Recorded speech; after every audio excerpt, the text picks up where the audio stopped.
Alright. So,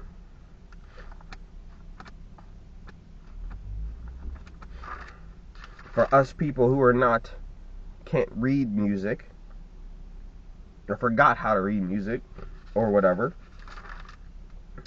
So, page 10 is a mighty fortress, right?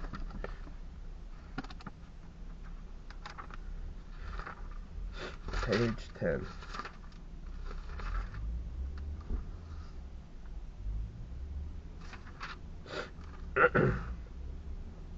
And so, at the top of it, it says, my shelter. He who dwells in the shelter of the Most High will rest in the shadow of the Almighty. I will say of the Lord, He is my refuge and my fortress, my God in whom I trust. That was Psalm 91, 1 through 2. The Lord is my rock, my fortress, and my deliverer. Psalm 18, 2.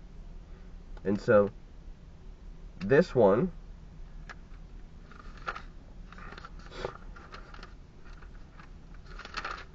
okay, so it's only, and what I like about the hymnal like that, you could just, if you got a photocopier, you just throw this bad boy down in the photocopy machine, run off a couple copies, there you go.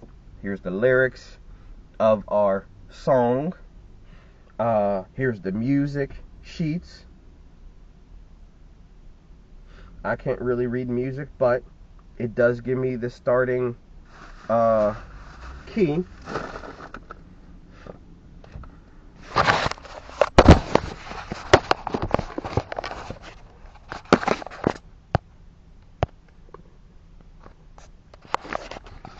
I didn't know if this was still recording, but, and I wanted to make sure.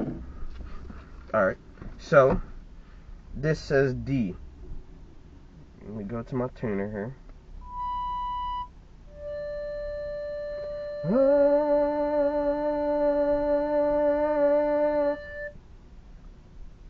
A mighty fortress is our God, a bulwark never failing. For still our ancient foe doth seek.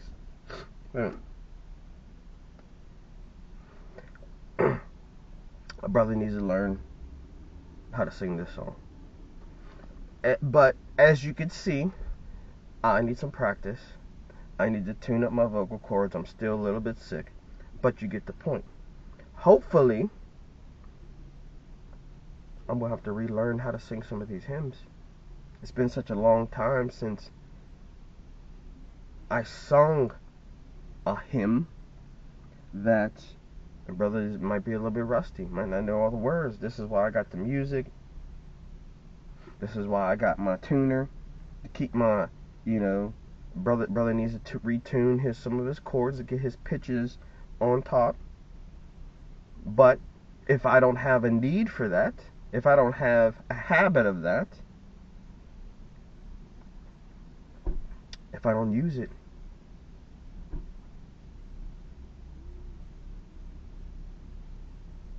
for God's glory, I could use it for my glory.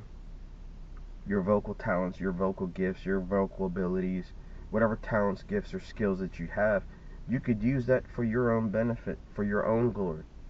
You could use it to glorify other people. You can use your shout to glorify athletes, your praise, your clap to glorify sports figures or musicians. Or you can use your clap to glorify God, the creator of you in your life. Or you can use your voice to glorify the creator of all things. Who are you giving your praise to? And so, I really like this one thus far. Songs of faith and praise. You know what I mean? However, if I knew how to read music, this is still not a bad, and I liked it because they were, like, this one's almost brand new. That's what a hardback cover, 2 hardback durable praise books. Get my praise on. But I will go off camera now, and hopefully I can establish a regular time every day of setting aside and trying to come on here and maybe sing a hymn, a song, a spiritual song, sing and make music. You know, where's my tambourine at? See, you didn't think a brother had his tambourine. If I can find it. My finger jingles. This is what happens when you live in a mess, bro. You lose stuff. Stuff gets ruined. I just bought some art. You know what I mean? But that art is in the corner over there.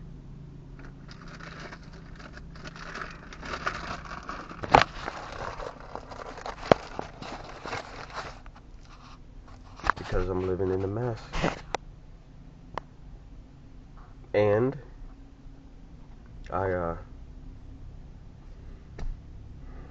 well, such is life. Anybody who's going through trials and tribulations, I would highly encourage you to arm yourself with a spirit of praise, with a spirit of thanksgiving. Sing and make music from your heart to the Lord. And so, I'm going to try.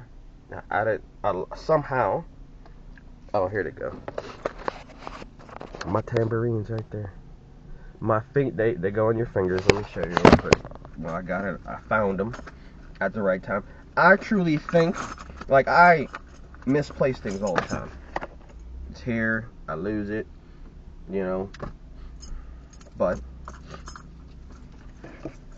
so what you do with these are my finger jingles.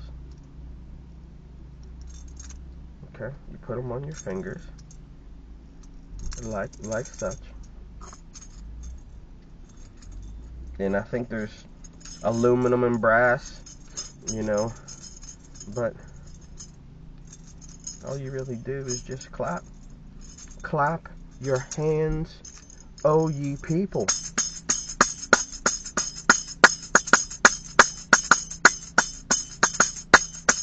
Clap your hands. Make music. Sing and make music to the Lord. And so, these are my finger jingles. You know, one of the most repulsive things that I've experienced in church is when you go to the church service and you got all these pastors telling you, hey man, the scripture says sing and make music, but you can't make music here, bro. See that stage and all those performers that we pay to make music up here? They are the ones who sing. You watch them. That is completely wrong. It says sing and make music. You sing. You clap. Clap your hands, all you people. Shout unto God with a voice of triumph. This is for all the saints of God to sing and to make music. Not just a handful of stage performers. You, as a pastor, are robbing the Lord of the praise that is rightfully due his name. When you say, that person, you can't make music. Take your tambourine away. We don't want your tambourine here. That's what they say, these pastors. We don't want your praise. That's not the experience we're trying to create. You have people who call themselves pastors denying the people, the men and women of God, from bringing their sacrifice of praise. The people on the stage, okay, we're going to let them bring their sacrifice of praise. But you got a tambourine, you got a flute, you got a recorder, you got a song in your heart, you got a testimony, you got a clap, you got a dance, whatever. No, you can't bring that here. That is repulsive. Completely repulsive. And it is a theft of the sacrifice of praise that God is due, rightfully due his name. Every one of us should be singing, clapping, dancing, shouting, rejoicing in the Lord always, offering up spiritual sacrifices unto God. Every one of us without exception. Sing and make music. Even singing in the Spirit, right? Singing in the Spirit. So, just recording. Make sure this is still recording. I have issues with that.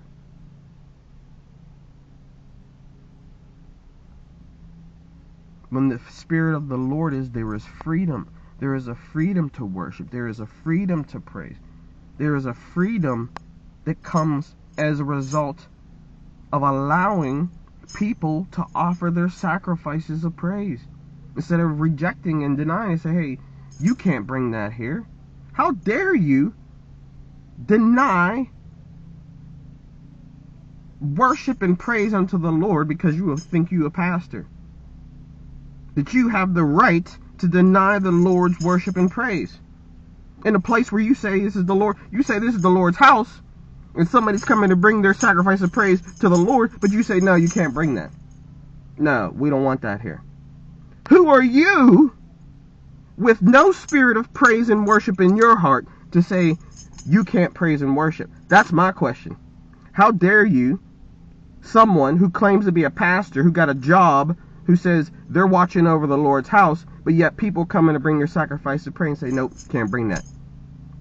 We got paid musicians to sing, to clap, and to dance, and they're up on the stage. That's the experience we're trying. This is not the experience we want for you. How dare you rob the Lord?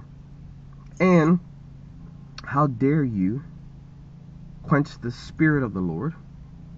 How dare you quench the fire in the spirit that is in that man or woman who's coming to bring their sacrifice of praise? That man or woman is worshiping out of a spirit of praise and worship to exalt the name of the Lord. They're praising and they're worshiping the Lord. And you not only quench the spirit,